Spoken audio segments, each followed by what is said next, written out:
Hello, everyone, and welcome to this week's MMA Cycles Market Update. I'm Gianni DePoce, and it's great to be with you all today. We had quite the week in markets the last few days. We had stocks rally to a lower high, seemingly, and then they reversed back lower. This reversal occurred during a period of an air-air combination is what we call it. So the sun is in Aquarius and the moon was in Gemini during that time. And these periods are known for wide fluctuations in prices. And so let me go ahead and share my screen here so you can see what I'm talking about.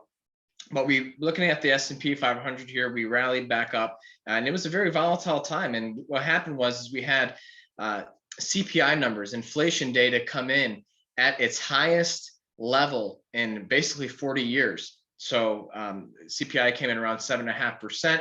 That spooked markets. A lot of markets reversed, but we saw others accelerate, and we'll touch on those in just a moment. But the big thing is the wide volatility with the sun-moon double air combination. That was pretty significant. But other than that, this past week, the only other main aspect that we had was Mars trine Uranus, and that didn't really amount to all that much, but it is worth pointing out the geopolitical situation is showing no signs of slowing down. We know that Mars is transiting Capricorn right now, and that tends to be a period whereby the war drums beat pretty hard. So we're seeing the situation in Ukraine escalate, but I also want to point out another situation that's developing in Canada. And we mentioned last week how Venus was going direct in Capricorn. And in the week ahead, we have the first of two conjunctions between Venus and Mars unfolding. So the first one is going to be on February 16th, the same day as the full moon.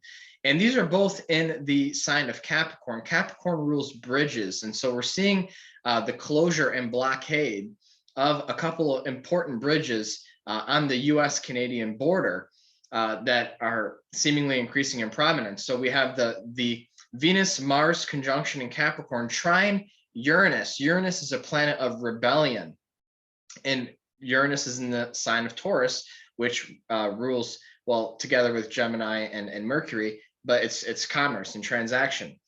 So a lot of agricultural goods cross that bridge, but that's a big thing that we're seeing right now. From a geopolitical standpoint, but markets did not like the high inflation. They don't like the prospect of war thus far. If we go ahead and look at crude oil, we'll see that crude oil closed at a new multi-year high, highest level since September 2014.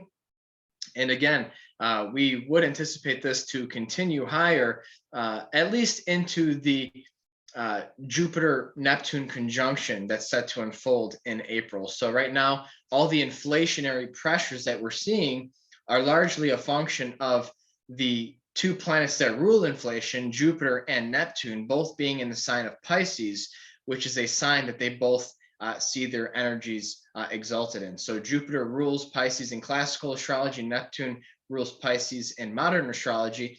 So that energy is likely going to come to a climax sometime at the beginning of the second quarter. So we're seeing the inflationary pressures persist, and we're seeing, the rallies across a plethora of other commodity markets. We saw grain markets, break out this past week too. So corn making new highs, and we had wheat as well, not making new highs, but closing up strongly on Friday. Again, we talked about last week how when Venus went direct, she was within 1 degree orb of a trine aspect to Uranus. Uranus has a tendency to lead to breaks of support or resistance.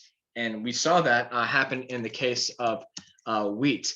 I also want to point out what happened in precious metals. Because of the war drums that are beating, we saw gold and silver catch really strong bids. Really a lot of buying activity came in to the market on Friday. So that was a major catalyst for that. But I think, the whole Mars transiting through Capricorn ordeal is going to continue to fan the flames of war. And then once Venus picks up her full speed, because recall, she just went direct, they will have their next conjunction in 0 degrees of Aquarius sometime in early to mid-March. So that's the next important time period on our horizon. So we're going to be watching that very closely, especially for reversals in currency. Grain markets, they've been very strong. Perhaps we see important highs form around that time. And at the end of the day, maybe we can avoid the whole war ordeal once we have that trine continue with Venus, Mars, and Uranus. And here's the other key to that puzzle. This upcoming week, we have Jupiter making a sextile to Uranus on February 17th. So that's going to be a big aspect as well, because we're going to have Jupiter in sextile in an orb between Venus and Uranus, Venus and Mars, excuse me, as well. So it's going to be Jupiter sextile Venus and Mars, and Jupiter sextile Uranus. So right around that time in March, we could see a resolution to some of the conflicts that we're seeing at a geopolitical level, and that could actually coincide with a healthy rally in markets that will remains to be seen. So that's pretty much what happened this past week in the market. There weren't really that many major aspects. We had that Mars trine Uranus. We did see some some strong moves in some of the commodity or war related markets, but the week ahead, our sights are set on that first conjunction between Venus and Mars. We also did see some pretty strong reversals in cryptocurrencies, and this high that occurred on Thursday occurred during a period. Well, we like to use a 3-day trading orb for a lot of our aspects when we point out reversal periods. But Venus rules currencies, and crypto falls under that domain. So this high that occurred on Thursday, which does appear to be a lower high, occurred just 4 trading days, that is, before that Venus-Mars conjunction. So we'll see how that unfolds, but not looking all that strong in the crypto sector, likely just another lower high form. So we would encourage you to check out our MMA crypto report if you want to see what we are doing in this space. We've added Ethereum to the daily report as well. So we cover Bitcoin and Ethereum on the MMA daily crypto report. So that's pretty much all I had for this week. I hope you enjoyed the video. I do want to remind you that we will have the MMA monthly cycles report published this Monday. And we cover a variety of markets there, including the equity indices, T-notes, crude oil, soybeans, and currencies as well. And then we have an MMA webinar that's set to occur on February 20th.